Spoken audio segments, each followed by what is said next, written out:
My name is Kristen Pollack, and I work at a nonprofit education organization named Kids for Chicago. And I am delighted to introduce you very briefly to our Chicago delegation.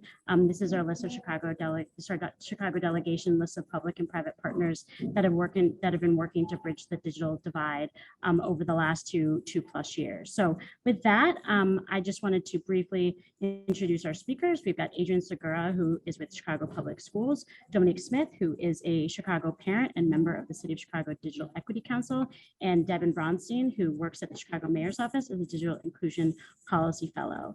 And with that, I'm going to pass it over to Adrian. Thanks, Kristen.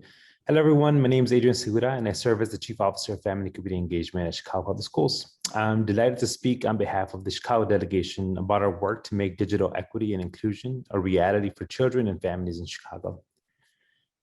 Chicago Public Schools is our nation's third largest district, serving more than 330,000 students. While we have long known that there were inequities in our student body's ability to access the internet, COVID-19 pushed our kids out of their classrooms, and the urgent need for remote learning made it incumbent on us to create a permanent solution to close the digital divide. In April of 2020, a report by the nonprofit Kids for Chicago titled "Digital Equity in Education in the Coronavirus Era" dove into the issue of digital inequity in the city, an issue that was raised by parents as a barrier to remote learning and homework support. The report offered firsthand accounts from Chicago families, combined with data to understand the scale of the digital divide in Chicago. The numbers were sobering.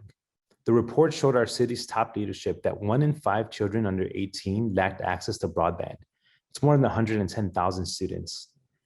The access issue was predominantly in Black and Latinx neighborhoods on Chicago's south and west sides, showing startling gaps in internet connectivity, including as many as 1 in 2 lacking in-home internet in some neighborhoods. The recommendations made in the report became our roadmap to a solution. It called for the immediate formation of key partnerships among the district, internet service providers, community-based organizations, and philanthropy to expand Wi-Fi access and speed up connections to ensure that all CPS students could access remote learning. And while remote learning was our focus, the reality is internet connectivity during COVID is a necessity to pay bills when brick and mortars are closed, to access telehealth, and most importantly, to be connected with the rest of the world, including life-saving updates.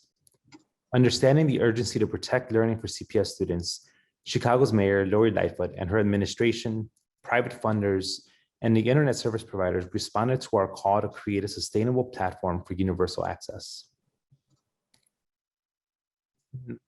Launched on June 25th of 2020, just 2 short months after Kids First report, Chicago Connected emerged as a 4-year, $50 million program that will provide free internet access to an estimated 100,000 students, and thus closing the digital divide.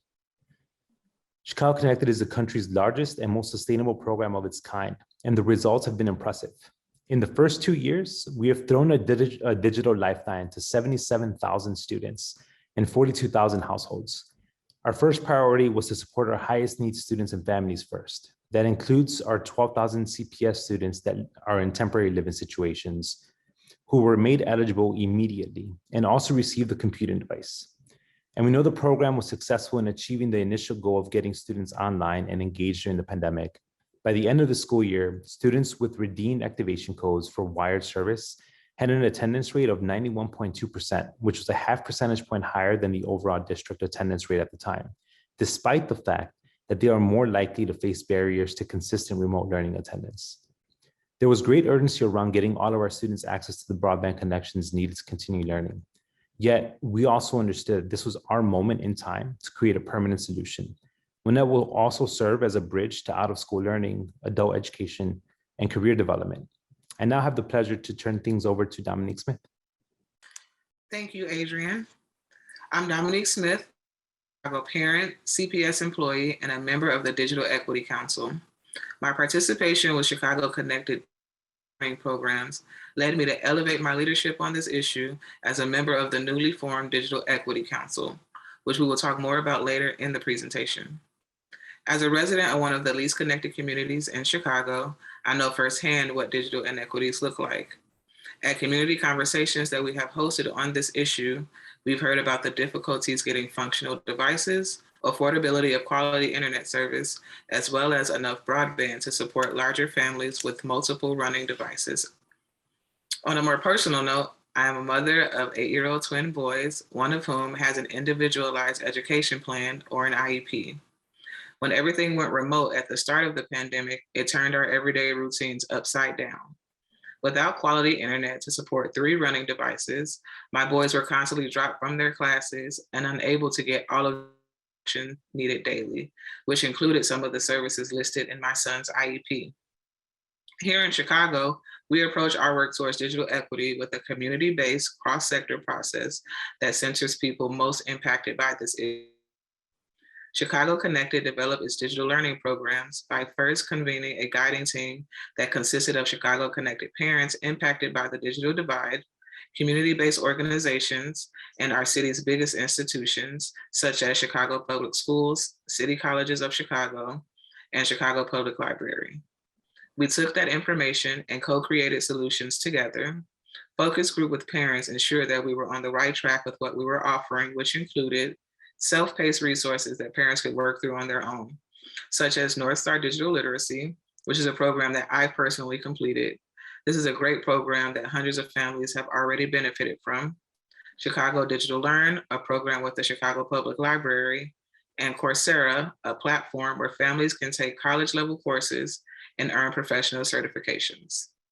There are community-based workshops offered in each community, help desk services provided by CPS and the YMCA. All of these programs are free, offered in multiple languages, and available to all CPS families. I'm proud to share Chicago Connected families have engaged in over 20,000 digital learning hours this year because of this collective approach. We are taking the same approach and scaling it citywide with the Digital Equity Council, which Devin will now share more about. Thanks, Dominique. Hi, everyone. I'm Devin Bronstein, the Digital Inclusion Policy Fellow working for Mayor Lightfoot at the Chicago Mayor's Office. Through Chicago Connected, we have learned a lot about how to meaningfully engage families and design programs alongside members of the community. Now, the city has initiated an effort to build upon this historic progress of Chicago Connected to close the digital divide citywide. In Chicago, we see broadband and digital access as critical to achieving social and racial justice in our city. To briefly frame this in the broader context, while 80% of Chicago households have internet access, around 20% or 225,000 households do not. Chicago's least connected neighborhoods are all on our south and west sides. The lowest earners in the city are also the least connected, and communities that are more than 90% Black or African American are also the least connected. Stemming from Chicago Connected, we launched the Chicago Digital Equity Council. The Digital Equity Council brings together a cross-sector group of community leaders impacted by the digital divide and organizations committed to eliminating digital inequities. The Digital Equity Council ensures that community members most burdened by digital inequities are engaged and at the table. We're starting by identifying barriers and challenges that residents face in the least connected areas of the city related to internet, devices, and digital learning. We will then inventory tools and resources already in motion, and finally come together cross-sector with community members, internet service providers, civic tech, government, and more to create solutions together. And all of this will feed into a digital equity plan informing the city's strategy. Through localized community conversations, we are engaging Chicagoans from populations most burdened by the digital divide.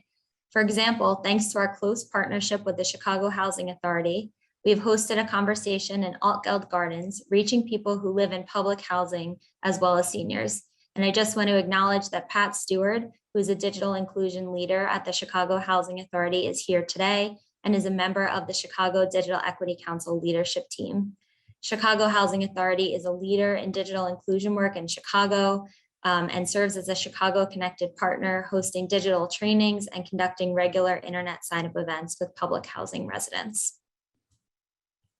When designing this council, we were really intentional about putting in place equitable practices to make sure that participation was accessible for those impacted by the digital divide.